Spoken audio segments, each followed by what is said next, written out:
Aluminium labour contract association ജില്ലാ സമ്മേളനം December 12-ന് തൊടുപുഴയിൽ നടക്കും.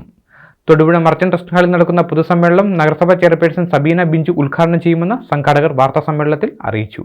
അലുമിനിയം ലേബർ കോൺട്രാക്ട് അസോസിയേഷൻ ആൽക്കയുടെ ഇടുക്കി ജില്ലാ സമ്മേളനമാണ് ഈ മാസം 12-ന് തൊടുപുഴയിൽ നടക്കുന്നത്. സംസ്ഥാന സമ്മേളനത്തിന്റെ ഭാഗമായി യൂണിറ്റ് മേഖലാ സമ്മേളനങ്ങൾ പൂർത്തിയാക്കിയതായും ജില്ലാ സമ്മേളനത്തിന് മുന്നോടിയായി ഈ മാസം 10-ന് വിളംബര ജാഥകൾ ബൈക്ക് റാലിയോടെ നടത്തുമെന്നും സംഘാടകർ വാർത്താ സമ്മേളനത്തിൽ അറിയിച്ചു. മർച്ചന്റ് ട്രസ്റ്റ് ഹാളിൽ നടക്കുന്ന 3ാമത് ഇടുക്കി ജില്ലാ സമ്മേളനം നഗരസഭാ ചെയർപേഴ്സൺ സബീന ബിഞ്ചു ഉദ്ഘാടനം ചെയ്യും. കേരള സംസ്ഥാനത്ത് വലിയൊരു വ്യാപാര മേഖലയായി നിൽക്കുന്ന, ഒരു വരുമാന മാർഗമായി നിൽക്കുന്ന ഈ തൊഴിൽ മേഖല കുത്തകകളുടെ കടന്നുകയറ്റം മൂലവും ഉള്ള തൊഴിൽ ലഭ്യത കുറവും, അതുപോലെ തന്നെ ഒരു ക്ലിപ്തതയില്ലാത്ത വിലക്കയറ്റം, അടിക്കടി ഉണ്ടാകുന്ന വിലക്കയറ്റവും ഈ തൊഴിൽ മേഖലയെ കാര്യമായി ബാധിക്കുന്നുണ്ട്.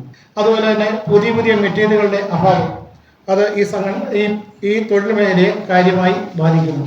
എന്നാൽ ഈ സംഘടന മുമ്പോട്ട് വെച്ചിരിക്കുന്ന ഒരു മുദ്രാവാക്യമുണ്ട്: മരം പ്രകൃതിക്ക്, അലൂമിനിയം നിർമ്മിതിയുടെ സൗന്ദര്യം എന്നൊരു ആത്മവാക്യമായിട്ടാണ് നമ്മുടെ ഈ സംഘടന പ്രവർത്തിക്കുന്നത്. ഇടുക്കി പ്രസ് ക്ലബ്ബിൽ നടന്ന വാർത്താ സമ്മേളനത്തിൽ സംഘടന ഭാരവാഹികളായ Thomas John, Roy Luke, Anil K, Shiju Thomas, Manikuttan എന്നിവർ പങ്കെടുത്തു. Media today news, Thodupuzha.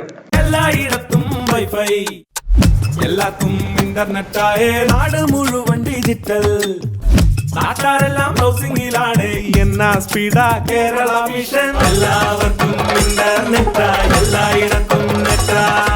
Kerala vision നവകേരള പ്ലാൻ വെറും 199 രൂപയ്ക്ക്.